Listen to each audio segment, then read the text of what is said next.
Pemirsa, Diki Chandra berasal dari Tasikmalaya, antara lain telah membintangi sinetron Getar Dawai Hati, Jaka Sembung, Suami Istri dan Dia, Bidadari Terluka, Cemplon, dan Pilar-Pilar Kasih.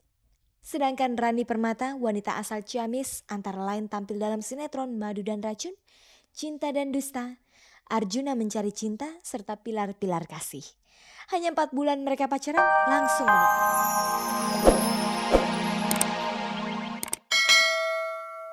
Mungkin nasi sudah menjadi bubur, dioksin sudah terlanjur dikonsumsi. Lalu pernahkah mereka memeriksakan diri ketika mengetahui dioksin mempunyai efek yang cukup berbahaya untuk kesehatan? Ya enggak, karena kami kan bukan pengonsumsi makanan tersebut gitu. Kayak sosis ya.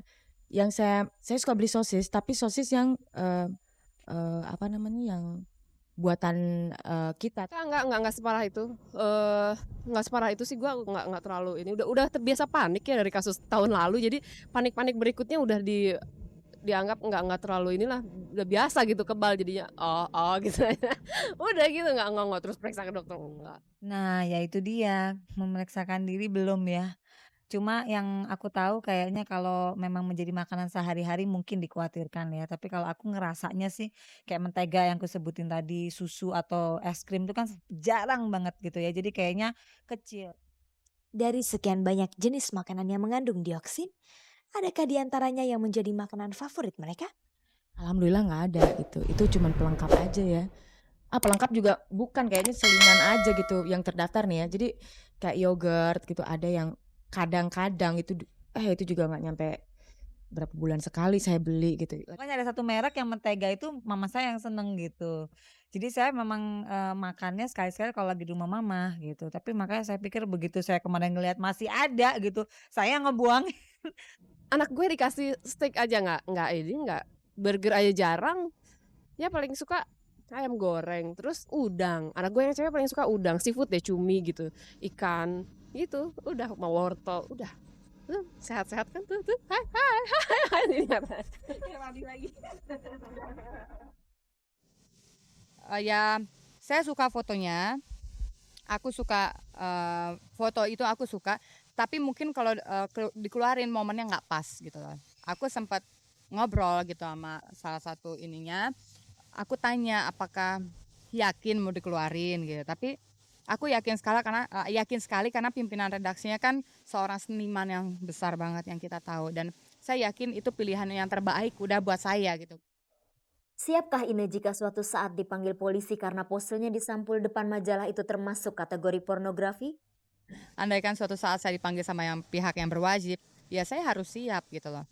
Dan saya warga negara yang baik, sama seperti Sofi, Sarah, ya mereka siap, saya pun siap. Aku sendiri nggak ngerti definisi antara pornografi sama sensualitas tuh kayak gimana. Yang disebut pornografi apa, yang sensualitas tuh seperti apa. Kayak sekarang sama rata semua gitu loh.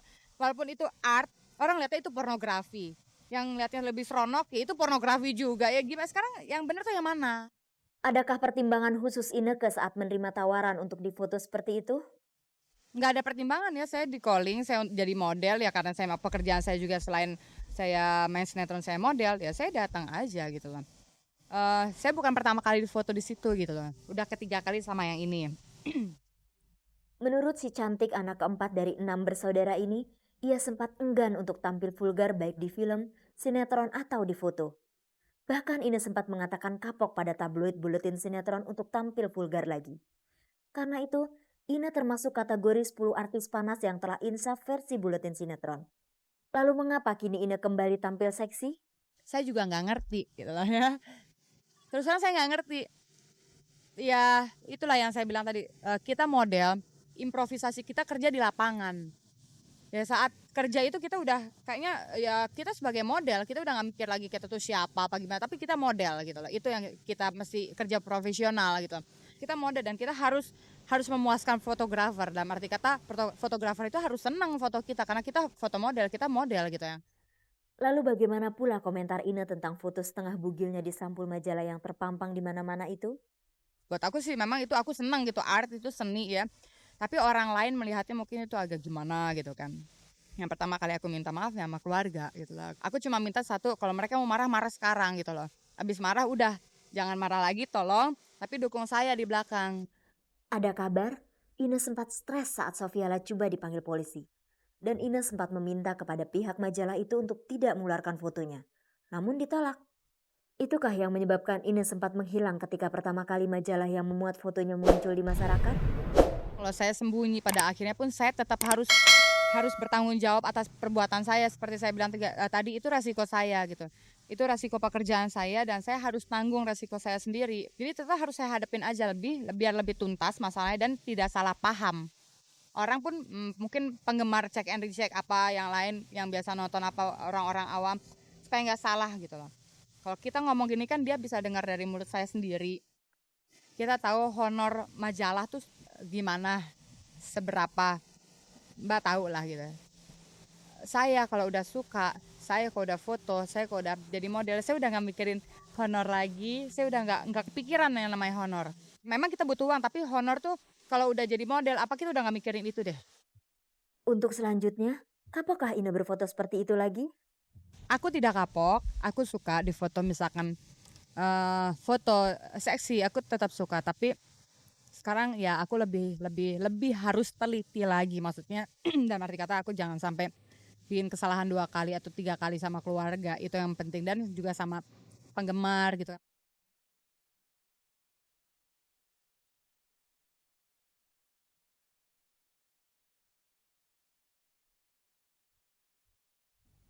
Pemirsa, inilah berita aktual yang berhasil dihimpun tim Cek dan Recheck.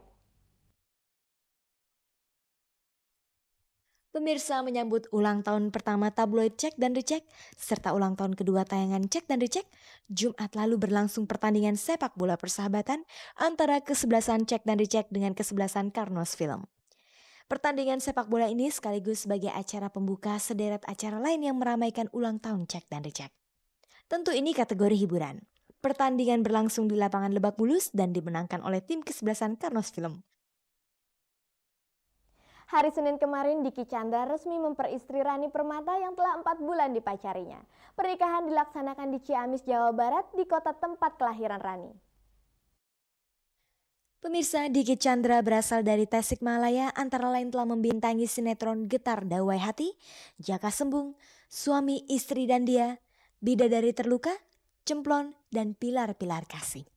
Sedangkan Rani Permata, wanita asal Ciamis, antara lain tampil dalam sinetron Madu dan Racun, Cinta dan Dusta, Arjuna Mencari Cinta, serta Pilar-Pilar Kasih. Hanya 4 bulan mereka pacaran, langsung menikah. Nggak tahan juga termasuk kali ya. Ya mungkin nggak tahan juga termasuk, nggak tahan dalam artian tanda kutip ya, nggak tahan yang dalam artian ke positif, daripada kita nantinya melakukan hal-hal yang parah atau gimana, mendingan ya udah. Terus kenapa kita kesannya cepat apa segala macam, karena kita punya pemikiran berapapun lamanya pacaran, saya pikir tetap aja nggak menjamin. Pernikahan berlangsung di Ciamis di rumah keluarga Rani. Dengan begitu masyarakat di kota kelahiran Rani bisa sekaligus menjadi saksi atas pernikahan ini.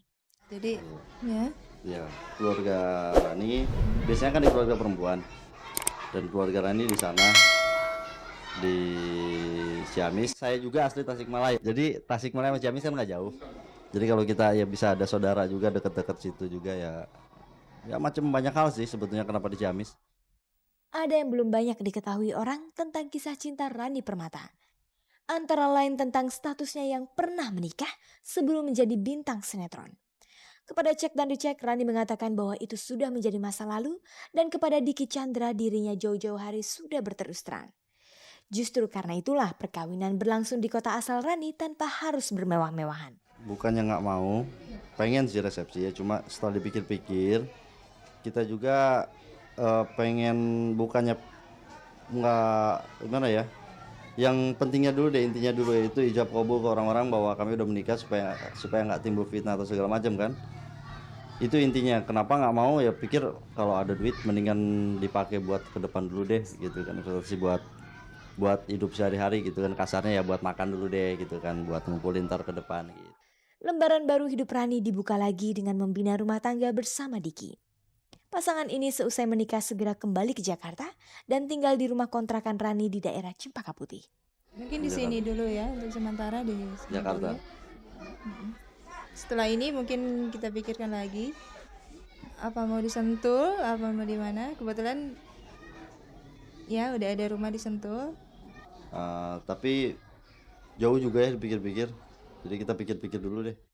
Biasanya dalam peristiwa pernikahan artis, masalah baju pengantin dan biaya perkawinan menjadi bahan sorotan tersendiri.